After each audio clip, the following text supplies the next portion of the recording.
Hello बच्चों, आज मैं आप लोगों को इस वीडियो में चैप्टर 2 वारिस कौन ये एक कहानी लेख है। इस कहानी की कहानीकार है विभा रानी जी। इस वीडियो में मैं आप लोगों को उनका परिचय बताऊंगी, कहानी का अर्थ समझाऊंगी, शब्दार्थ बताऊंगी, दिए हुए प्रश्नों का उत्तर भी बताऊंगी और व्याकरण का भाषा बिंदु भी बताऊंगी। वीडियो अच्छा लगे तो उसे लाइक करें और चैनल को सब्सक्राइब करें। अब देखते हैं उनका परिचय। विभा रानी जी का जन्म 1959 में मधुबनी, जो बिहार में स्थित है। विभा रानी जी हिंदी और मैथिली की राष्ट्रीय स्तर की लेखिका हैं। उन्होंने अनेक कहानी, गीत, अनुवाद, साहित्य एवं नाटक लेखन भी लिखे हैं। उन्होंने समकालीन फिल्म, महिला व बाल विषयों पर लोकगीत, लोक साहित्य भी लिखती रहती हैं। उनकी प्रमुख कृतियां हैं चल खुसरो घर अपने, मिथिला की लोक कथाएं, गोनीझा के किस्से, यह एक कहानी संग्रह है। अगले जन्म मोहि बिटिया न कीचो, यह एक नाटक है। समृत कैन, यह अंग्रेजी और हिंदी में अनुवाद है। बिल टेलर की डायरी आदि उनकी प्रमुख कृतियां हैं। वारिस कौन, इस कहानी के माध्यम से विभा रानी जी का कहना है, जो मनुष्य समय और साधन का सदुपयोग करता है, मतलब उचित उपयोग करता है, सही उपयोग करता है, वही सफल होता है। अब मैं पैराग्राफ रीड करूंगी और उसका अर्थ समझाऊंगी। एक राजा था, उसकी 4 बेटियां थी। राजा ने सोचा इन चारों में से जो सबसे बुद्धिमती होगी उसे ही राजपाट सौंपेगा। इसका फैसला कैसे हो, वह सोचने लगा। अंत में उसे एक उपाय सूझ गया।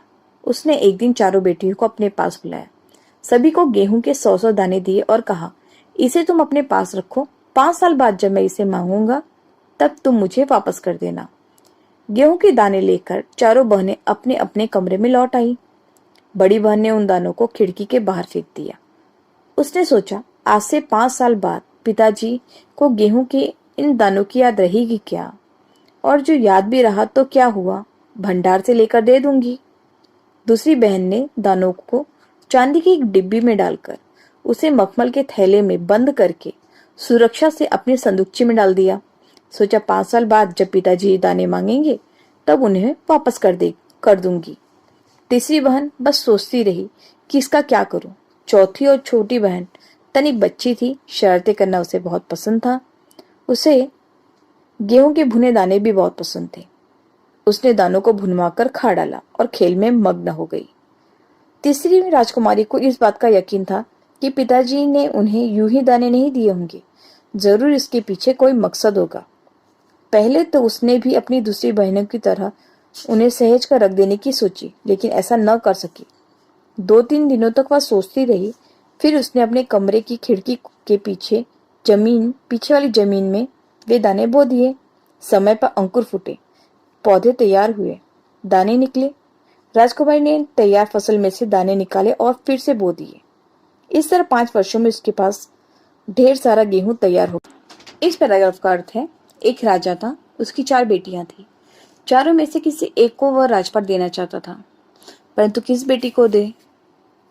जो समझदार हो, बुद्धिमान हो, उसे वो अपना राजपाट सौंपना चाहता था, परंतु वो समझ नहीं पा रहा था कि मैं किस बेटी को दूं। अंत में उसे एक उपाय सूझा।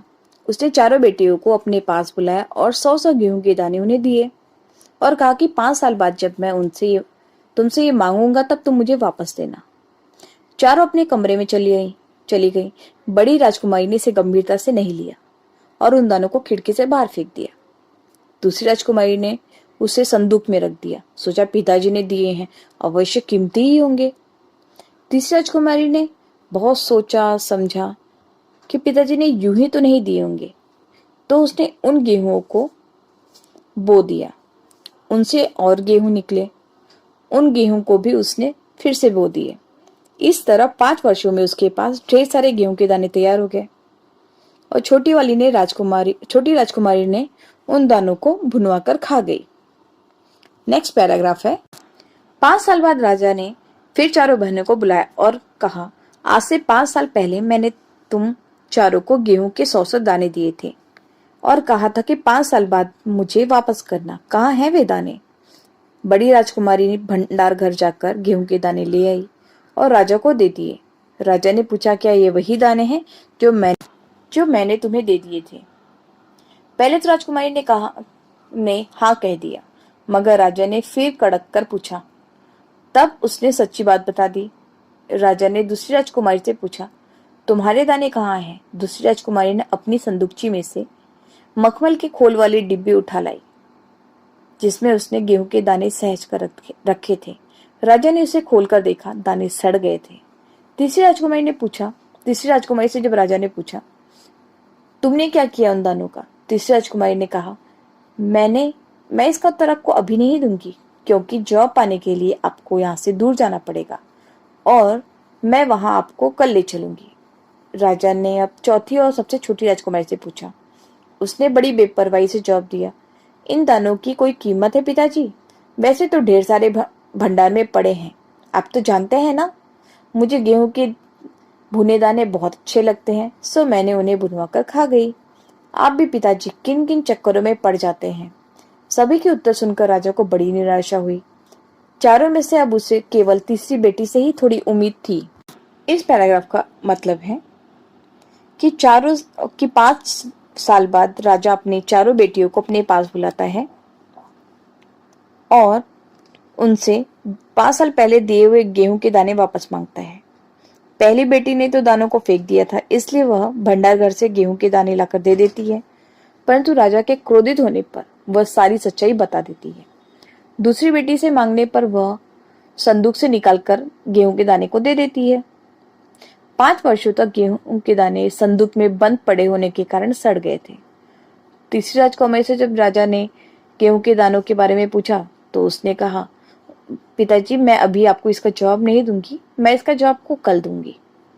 चौथी और सबसे छोटी राजकुमारी से जब पूछा कि तुमने उन दानों का क्या किया, तो उसने कहा कि पिताजी मैंने उन दानों को भुनवाकर मैं खा गई। सभी के उत्तर सुनकर राजा को बहुत दुख हुआ, बहुत तकलीफ हुई कि किसी ने भी उसके अनुसार जवाब नहीं दिया।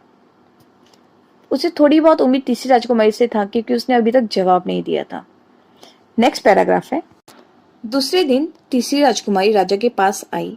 उसने कहा, चलिए पिताजी आपको मैं दिखाऊं कि गेहूं के वे दाने कहाँ हैं। राजा रथ पर सवार हो गया। रथ महल नगर पार करके खेत की तरफ बढ़ चला। राजा ने पूछा, आखिर कहाँ रथ छोड़े हैं तुमने वे 100 दाने? इन 100 दानों के लिए मुझे कहाँ कहाँ के चक्कर लगवाओगी? तब तक रथ एक बड़े हरे भरे खेत के सामने आकर रुक गया।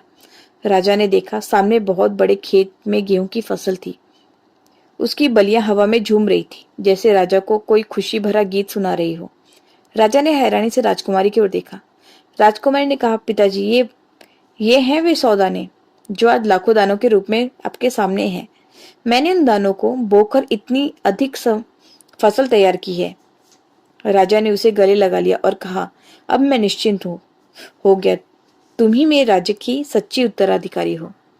इस पैराग्राफ का मतलब है कि दूसरे दिन तीसरी राजकुमारी राजा को लेकर नगर के बाहर एक बड़े से खेत में ले जाती है और बताती है कि उनके द्वारा दिए गए गेहूं को बोकर उसने 5 सालों में ढेर सारे गेहूं तैयार किए हैं। यह देखकर राजा खुशी से बेटी को अपने गले लगाता है और कहता है कि वही है राज्य की सच्ची उत्तराधिकारी, मतलब वही है असली वारिस। इस प्रकार इस कहानी में बताया गया है कि जो समय और साधन का सदुपयोग करता है वही सफल होता है। तीसरी राजकुमारी ने उन गेहूं को 5 सालों में समय का उचित उपयोग करके उन्हें 100 से लाखों दानों में परिवर्तित किया। इस प्रकार उसने समय का और साधन का उचित उपयोग किया। यह इस कहानी का सीख है।